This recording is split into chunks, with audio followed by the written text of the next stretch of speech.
Hello, and welcome to this presentation configuring amplitude modulation on the Rohde and Schwarz SMBV100B. In this short presentation, we'll show you how to create amplitude modulated signals using the Rohde and Schwarz SMBV100B vector signal generator. This presentation assumes a basic knowledge of amplitude modulation. If you're not familiar with amplitude modulation, or if you'd like a brief refresher, you might want to watch the presentation Understanding Amplitude Modulation before continuing with this presentation.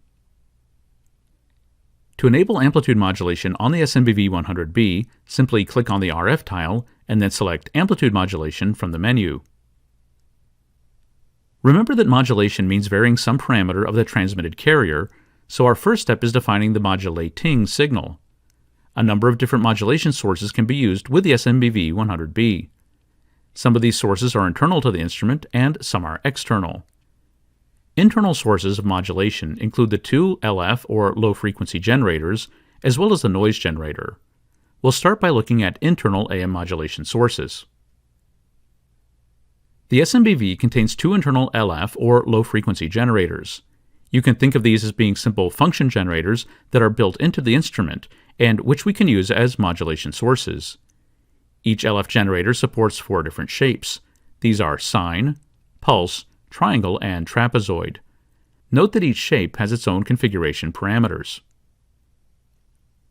If we want to generate a simple AM modulated signal, we can do this by enabling AM modulation and selecting LF generator 1 as our source. In the Sources tab, we'll leave the default LF generator setting of a 1 kHz sine wave. If needed, AM modulation depth can be configured as well. Now we simply enable RF, and the SMBV will be producing a basic AM modulated signal. Recall that AM modulation creates spectral sidebands. When we use a simple 1000 Hz sine wave signal as a modulation source, we see two tones in spectrum, 1000 Hz above and 1000 Hz below the carrier. Human speech, on the other hand, contains very broad spectral content, so if we were to use human speech as our modulation source or modulating signal, the spectrum of the resulting AM modulated signal looks very different. We can simulate a wide bandwidth modulating signal, such as human speech, by using the noise generator as our modulating source. We can choose either Gaussian or uniformly distributed noise, and we can also specify the noise bandwidth. For example, a narrow bandwidth of 0.1 MHz will produce an AM signal with a much narrower spectral width than a signal with a noise bandwidth of 0.4 MHz. An external modulation source can also be used to create the modulated RF output. In this case, the input or modulating waveform does not need to be regular, periodic, or known.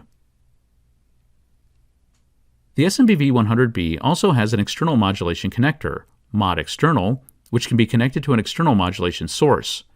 We can specify the coupling, AC or DC, as well as the impedance. Let's end with a brief summary. In order to create an amplitude modulated signal, we need a modulation source. Internal sources include the SMBV's internal LF generator, which can produce standard pattern waveforms like sine, pulse, triangle, etc. In addition to the shape of the modulating signal, we can also specify the modulating frequency and the modulation index. Another internal source is the noise generator.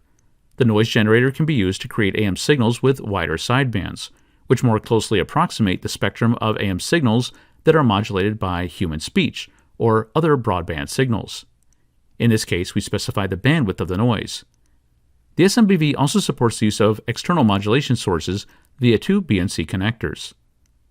This concludes our presentation configuring amplitude modulation on the SMBV100B. If you'd like to learn more about modulation and signal generation, please see the links in the video description. Thanks for watching.